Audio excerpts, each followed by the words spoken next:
What's up, guys? This is going to be a different kind of video. It's going to be a catch and cook.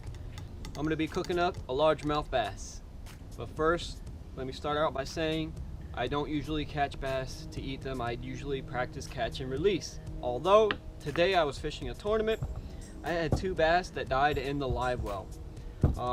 When I went to weigh-ins, I couldn't revive them. They weren't swimming away. They floated belly up. So that's why I'm making this video. We're gonna do a catch and cook. So I brought the bass home. I'm gonna go ahead and fillet these up. We're gonna season them and throw them on the grill and see. This will be my first time eating bass, so I heard it's good. One of these bass is 7 pounds. Unfortunately, it died in the live well. So we're gonna see how tasty a big fish really is. It's my first time filleting a bass, so if I do something wrong, if you don't like what I'm doing, it's my first time. I just watched a YouTube video on how to fillet it.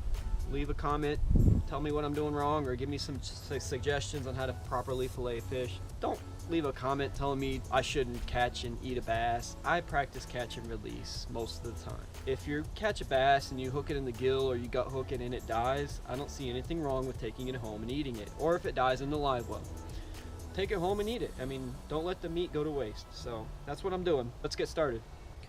All right, first things first, here's the first bass. It died during the tournament in the live well. So we're gonna go ahead and get started.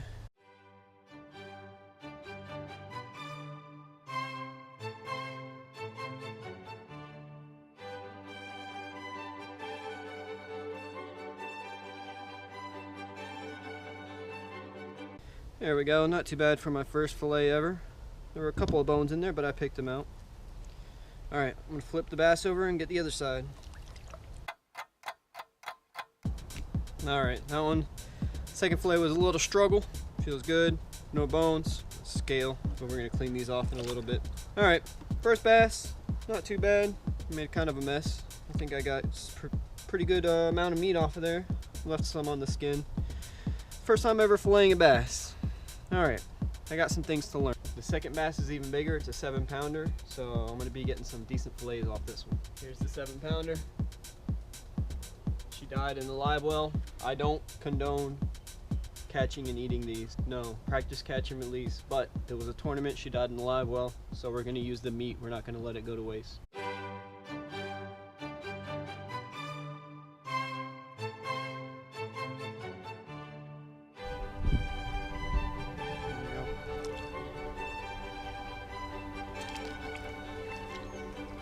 Again, I don't condone catching and eating these large bass. This bass died in a live well during a tournament. So we're just using the meat after she already died.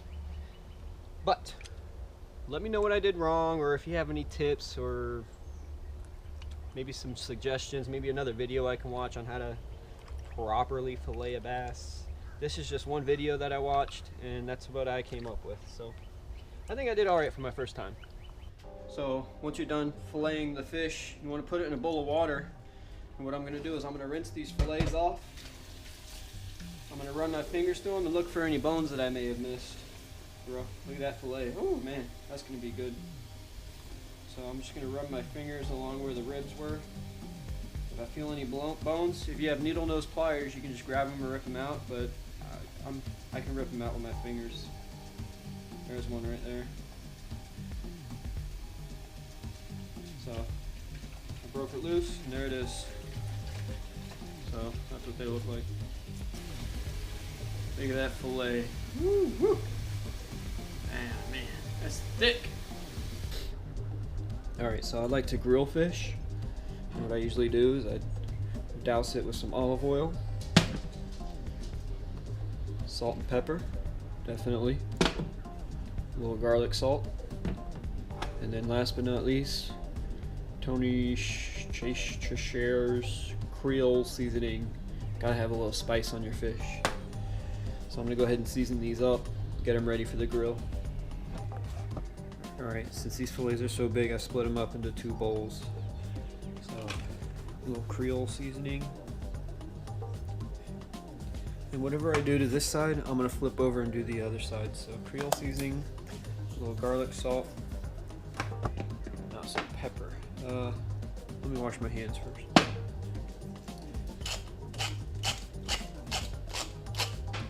All right, flip it over. Do the same thing on the other side.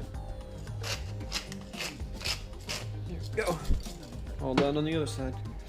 Look at that. Oh, it looks good. Oh yeah. I'm gonna go get the grill ready.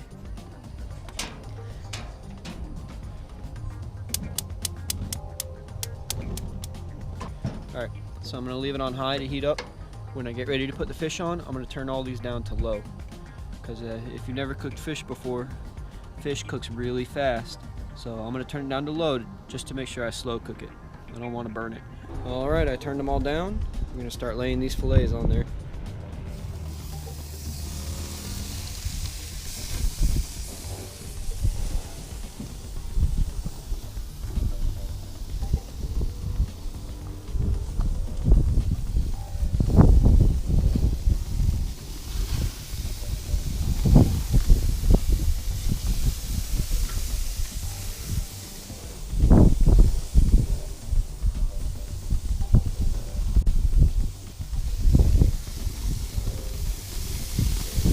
Right here I don't have a heat shield over the flame, so these are going to cook faster. But grilling fish is real hard to keep them together. So when I go to flip these, I won't be surprised if they break up, and I'm not too worried about that. But yeah, we'll just keep an eye on them. But got the fillets cooking, and I got 2 spatulas here for when I'm ready to turn them. So that way I can get under each fillet. Oh yeah. Alright, stay tuned. Next time you see the fillets, they should be in the kitchen. Alright, there it is. Bowl full of bass. Oh, look at that. So, I'm about to make us some plates. Oh, look at that steam. Oh, it smells so good. I'm going to make some plates and we're going to dig in, get to eating.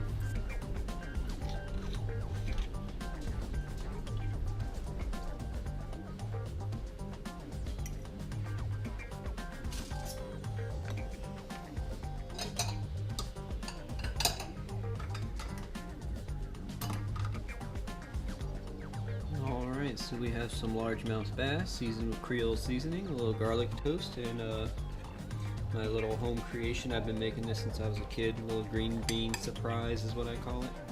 Alright, so this is the first time I've ever had largemouth bass. Like I said, I grilled it with some Creole seasoning. Let's go ahead and dig in. First thing I noticed, it's like a white fish. It's flaky. It's pretty good. Almost has a sweet taste to the meat. That is really good meat. It doesn't taste too fishy.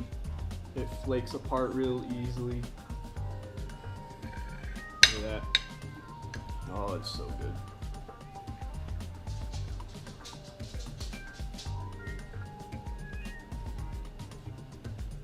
Oh, that's good. But I really like it.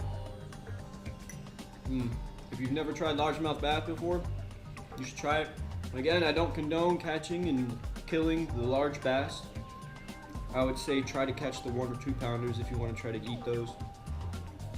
I've heard that's actually good for certain waters, is to catch and eat the 1 or 2 pounders. I don't know if there's any truth behind that, but next time you gut hook one, or if you hook them in the gills or something and they're bleeding out or they die in the live well like these did, take it home, fillet it up, and cook it. It's really good. Just try it for yourself. I'm gonna keep eating this. Hope you guys liked the video. Let me know what you think. Leave a comment. Like the video. Subscribe to my channel. This is my first catch and cook video. See you guys later.